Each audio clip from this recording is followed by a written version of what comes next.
Go inside the Crimson Tide with your hosts Rodney Orr and Gary Harris, keeping you informed on everything Alabama. Tider Insider TV, brought to you by Tuscaloosa Tourism and Sports. And good evening, everybody, and welcome in to another edition of Tider Insider TV, brought to you by Tuscaloosa Tourism Sports, alongside Rodney Orr from TiderInsider.com. I'm WVUA 23 Sports Director Gary Harris. And you know, Rodney, what I thought of right before we went on air? I don't know why it popped into my head. I guess this trip coming up to Texas, and I know how Coach Mal, the late, great Coach Mal Moore, worked so hard for scheduling. He really wanted, especially after Nick Saban got here, for this schedule to be big time. I know he would love this game, but I used to love to hear him say with that great Southern drawl, Tider Insider. Remember that, Rod? I do remember. Tider Insider. Yeah. Just was thinking about that. But this is a big program. Welcome in, everybody. And we're going to get it going with, before we get to Texas and this huge game coming up Saturday in Austin, we got about what we expected for the Tide in the season opener against Utah State. The final score, 55-0. I pegged the 55. I gave Utah State 17, though. They didn't come close to that. Rodney, I guess, listen, it is what it is. It's a opening night shutout. First time in 34 years that Alabama opened the season without allowing a point. Actually, it's the biggest margin of victory in an Alabama season opener in history, 55 points. So Bryce Young, and really just a half in a what, do you have one possession or two in the second half? Go. Two possessions. Yeah. Went 18 to 25, 195 yards passing, counted for 6 touchdowns, threw for 5, ran for 1. He also led the Tide in rushing, and we'll get into that a little bit later on. I don't know if that's necessarily a good thing with 100 yards. Will Anderson had 3 total tackles and 2 assisted tackles, and of course, when he dumps you hard. Jameer Gibbs, he got 93 yards on 9 rushes, so he averaged over 10 yards a carry. So it wasn't like the rushing game was bad. The Tide scored on its first 9 possessions and was up by 41 points at halftime. All right, Rodney, again, I want us to consider the opponent, but I also want to consider the fact that last year Utah State won 11 games and won the WAC. And after the game, Blake Anderson said in 30 years of coaching, this is the best football team he's ever seen in pads. So you have to say Alabama, nobody's flawless, nobody's perfect in the football game, but Alabama was pretty close on Saturday night. I mean, it was a total domination by the Crimson Tide against the Utah State Aggies. Yeah, you know, we talked about it last week, Gary. The 3 areas I wanted to see were the corners, the offensive line, and the wide receivers. I thought all of those groups played really well, showed a lot of promise. There you see Jermaine Burton. He had 2 touchdown receptions. Treshawn Holden had 2. There's one right there from Bryce Young. Bryce Young had 5 touchdown passes, accounted for 6 overall. Jalen Milroe, the backup quarterback, number 2 guy right now, he came in, led a drive, had a touchdown pass. Good to see Jace McClellan back in it, Gary. Absolutely. Had a couple of touchdown receptions. So you're right. Everybody kind of got involved. The defense played really well. And, you know, you didn't see any bust. I thought the defensive line played really, really well. The outside backers, the inside backers. So I thought it was really a overall team effort. Another position we were watching closely was wide receiver. With those 3 guys, those starters from last year, Bolden, Mechie, and Williams all gone on to the NFL.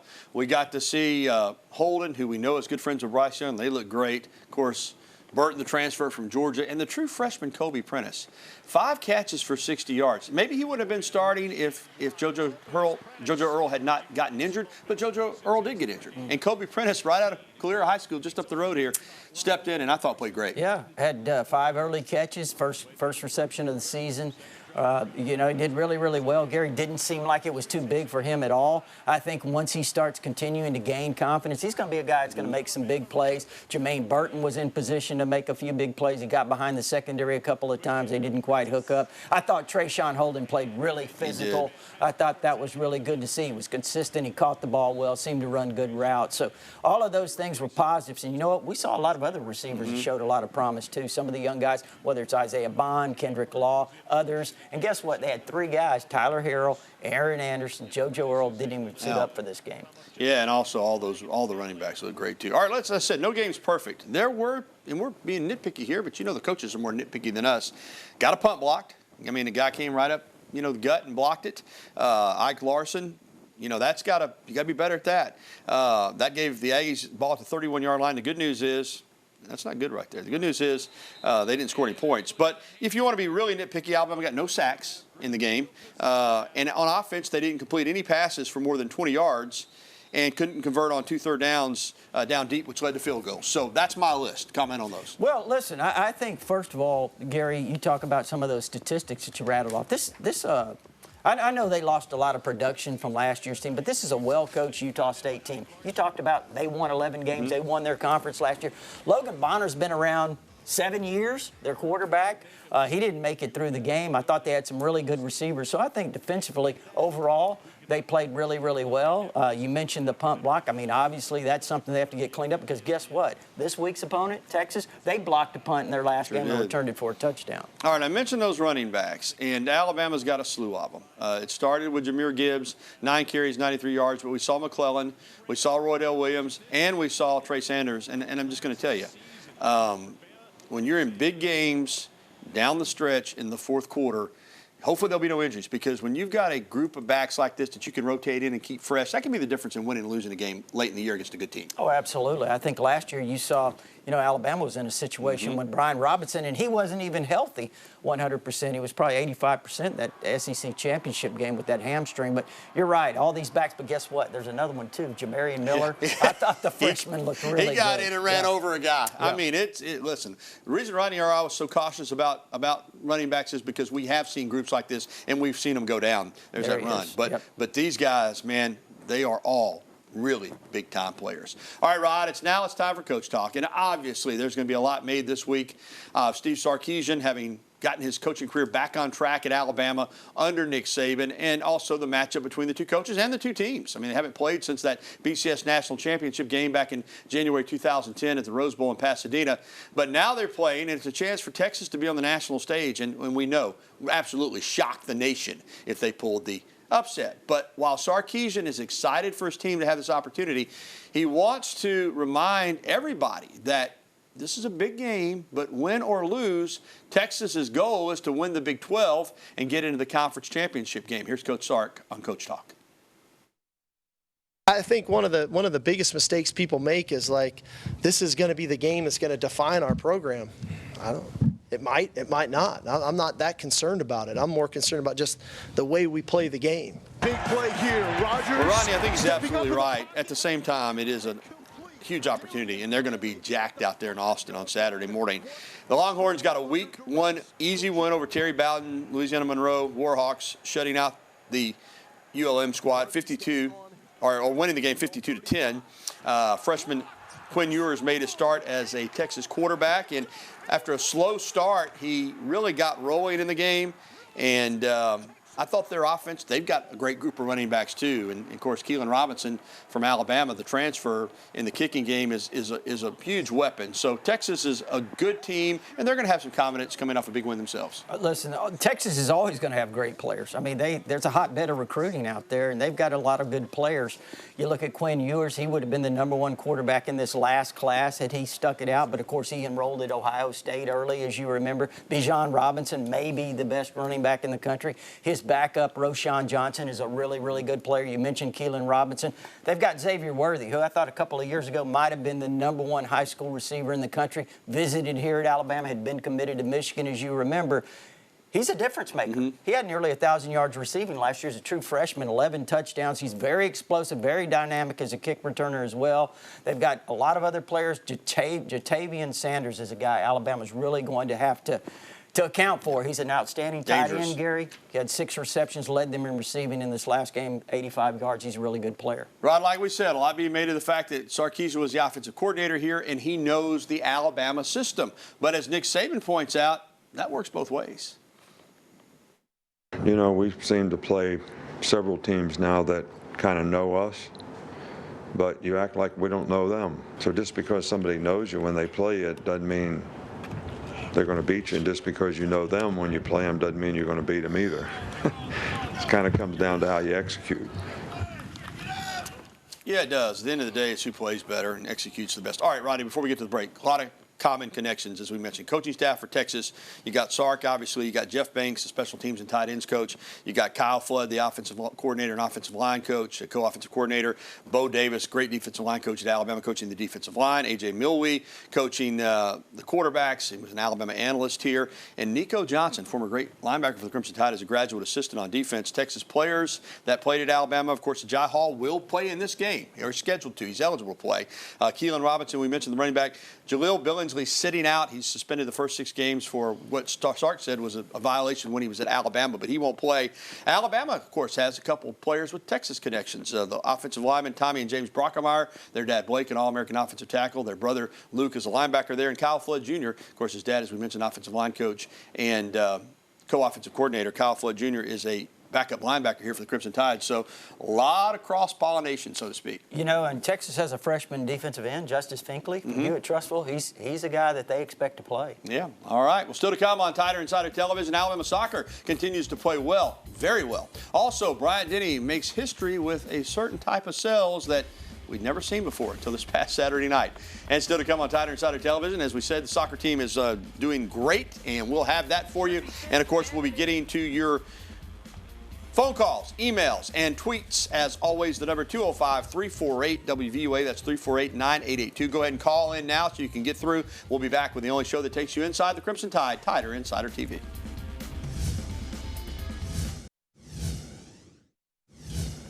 Alabama soccer recorded a 4-1 win over Utah Valley on Tuesday at Clyde Field out there in Utah. The Crimson Tide scored 3 goals in the first half from Ashlyn Serpica, Raina Reyes, and Riley Mattingly Parker. Kate Henderson scored the 4th and final goal in the second half.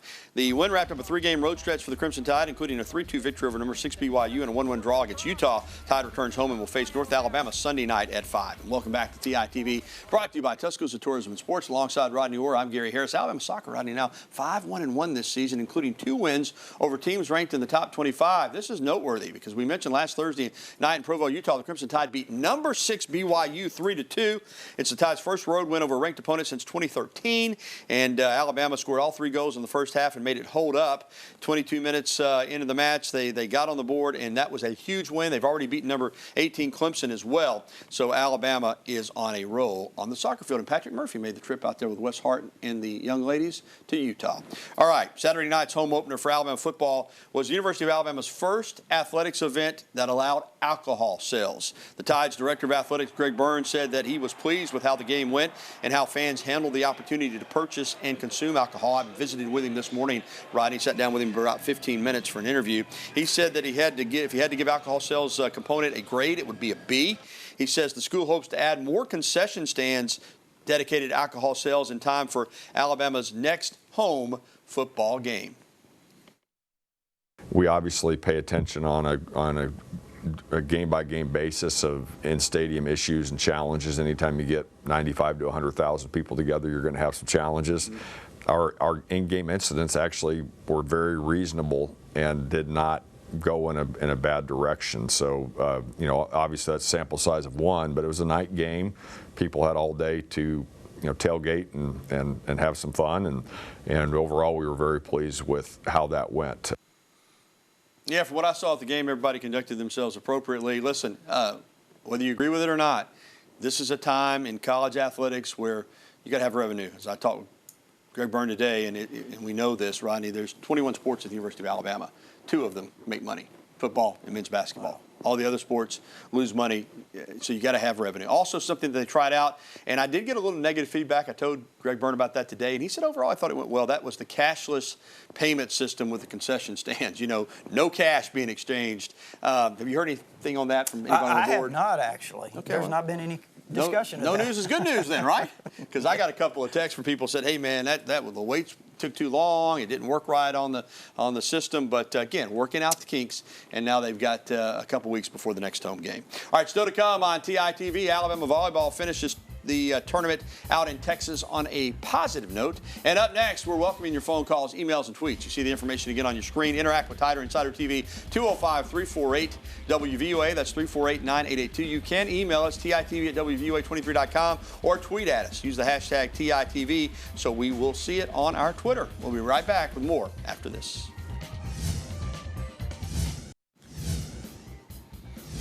Bama volleyball finished on a high note with a weekend victory over Central Arkansas. The Tide participated in the Flo Hyman Collegiate Cup last Friday and Saturday. Didn't got off to a good start, lost to a couple really good teams, 3-2 to Oregon State and 3-0 to Houston, but they came back to beat Central Arkansas 3-1. Alabama's now 4-2 overall and will play in the Ball State tournament in Muncie, Indiana, beginning this weekend. Welcome back to TITV with Rodney Orr. I'm Gary Harris, and it's time to go out on the phone lines, and we're going to start it off with Paula over in Alabaster. Hey, Paula, how are you? I'm doing good. How about yourself? And roll, Tide, roll. Yes, ma'am. I hope that with the band not being there to help perform, I hope it's not going to affect the players any, because that means the Texas band can play out whenever they feel inspired. Mm-hmm. And I think it's at their disadvantage to have the Texas band playing and not Alabama. But anyway, I wanted to thank you for bringing us up to date on Brian Robinson, because when you were sharing that information with us, I went ahead and hung up the phone because you had already were sharing that what I was wanting to know about what his update is. Okay. And I do appreciate you keeping up with him on how he's doing. Yes, ma'am. So anyway, I just wanted to I do hope Bama wins, because all you need is 1 point, and LSU and Florida State proved that, because LSU lost by 1. All right, thank you, Paula. Bama. Yeah, absolutely. A lot to cover there, so let's get to it. Let's start with the band, because we didn't build it into the show, but I'm glad you brought it up so we can talk about it. $1 Million Band not going to make the trip, not happy with the seating arrangement at Darrell K. Royal Stadium in Austin. Now, in fairness, this is the way Texas handles it for all the visiting bands, but the $1 Million Band is a huge band, huge outfit. They decided not to make the trip based on that information about where they would be seated. And as far as the team, I can tell you this, Paula. Listen, I'd love to have the band there, but Alabama's going to be focused. Whether the band's there or not there, it's going to be played between the lines. This is a championship caliber program, best in the country. They'll block all that out. And I will say this: in recent years, used to 30, 40 years ago, it seemed like the band took the entire band to all the away games. It's not that way anymore. Oftentimes, even when bands do make away trips, they take smaller numbers. So it's disappointing for the $1 Million Band not to be there. But again, this is just kind of the way it is out there in Texas. Yeah, I think it would add obviously a lot more pageantry, as Paula kind of alluded to there, with having both bands there. That's part of college football. But unfortunately, that's not the way it's really arranged out there in Texas. As you said, Gary, this is the way they treat all opponents. It's the advantage of a home game. Yes. And that's just what it is. Yeah, and as far as Brian Robinson is concerned, word is that he's doing great there in Washington, and hopefully will play this season. And we're going to keep our fingers crossed for that, because we're pulling for the local guy. That is for sure. All right, let's get to an email, and this is our email question of the day, brought to you by KDM Services. KDM Service Corporation, serving your family like our family. Tony from Gardendale, will Sark be a candidate to replace Coach Saban? Hey, listen, Tony, he could be. All right. First of all, again, we don't know when Coach Saban is going to step down and retire. A lot of who the candidates are could be based on when he steps down. I mean, 6, 7, 8 years from now, it might look a lot different. I say this: if Sark does a good job at Texas a few years down the road, I imagine his name would be brought up. How about that? He's already won a big game as a head coach. He beat Auburn in 2020. That's right. Sure. I'm glad you mentioned that. Easy to forget. All right, thanks for the phone calls and emails. More of them coming up, as we're going to be back. There's the number, 205-348-9882. We could squeeze in another call or two. Give us a ring. We'll be right back with this edition of TITV right after this. All right, we are rocking and rolling, and it is flying by the time. So let's jump right back out on the phone lines. And we got Greg with us, and Greg's got a question in regards to Bryce Young. Good evening, Greg. How are you? Greg, you with us? All right, Greg hung up, but he left his question there in Pell City with us. Will Bryce Young struggle anywhere? What is there an area of the game? I'll be honest with you right now. I'll make my answer short. All quarterbacks at time can have struggles, but I think he's the best equipped quarterback in the country to handle whatever comes his way. But if there's anything that you're concerned about with Bryce Young? Not really, but you remember last year, Gary, the main thing you don't want Bryce to do is hold the ball too long. You don't want him to take extra hits. That happened a few times last year. We saw it at Texas A&M and some other games, Auburn, some other games. Just, hey, got to protect Bryce Young. He's the guy that this team cannot afford to lose. Absolutely. I mean, you got to have Bryce. All right, we do have an email to get to. Speaking of quarterbacks, Brian from Haleyville. Rodney, how do you think Milroe looked? Listen, I think Jalen Milroe is a fantastic athlete. I think he flashes as a passer, Gary. I think he's got a lot of work to do in terms of, continuing to develop. But listen, he's not like Bryce Young. Bryce Young played in that kind of offense since he's been in the 6th grade. Milroe's a guy that played in a different kind of offense out in Katy, Texas. I think as he continues to develop, he's going to be an outstanding player. With that in mind, because I'm glad we got that question, because this is not totally dissimilar to Tua and Jalen. When Bryce Young leaves, you're not going to have another Bryce Young if Jalen Milroe wins the quarterback job next year, I'm sure they will tweak the offense to fit what he does best. That's what great coaching staffs do. So he and Ty Simpson will compete for that job next year. If Milroe wins it, I'm sure there'll be a lot of things that are similar, but they'll do some things that they build around his strengths, right? Oh, absolutely. They would, certainly do that with his athleticism, Gary. And don't forget, they have 2 freshmen coming in. Eli Holston's an outstanding player. Dylan Lonergan's another outstanding player. So we'll see. But, yeah, I think Ty Simpson's a really talented guy as well. All right, Rodney. Thanks for the phone calls and the emails tonight. Still to come on TITV. The Bryant Museum will start to showcase something new this football season. In fact, they started it on Saturday. And we'll have our picks for the game against the Texas Longhorns. Stay with us. Oh, man, look at that shot. Great shot from our tower cam. We'll be back after this.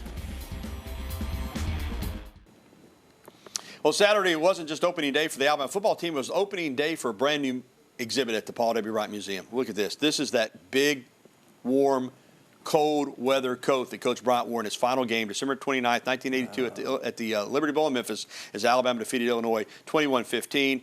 Mark Tyson loaned the coat to the museum. It is really cool. Wow. Get by there and see it. All right, it's pick time, Rodney. As always, we're going to lead off with you, Alabama and Texas. Well, growing up in South Texas, Gary, this is my Auburn game right here.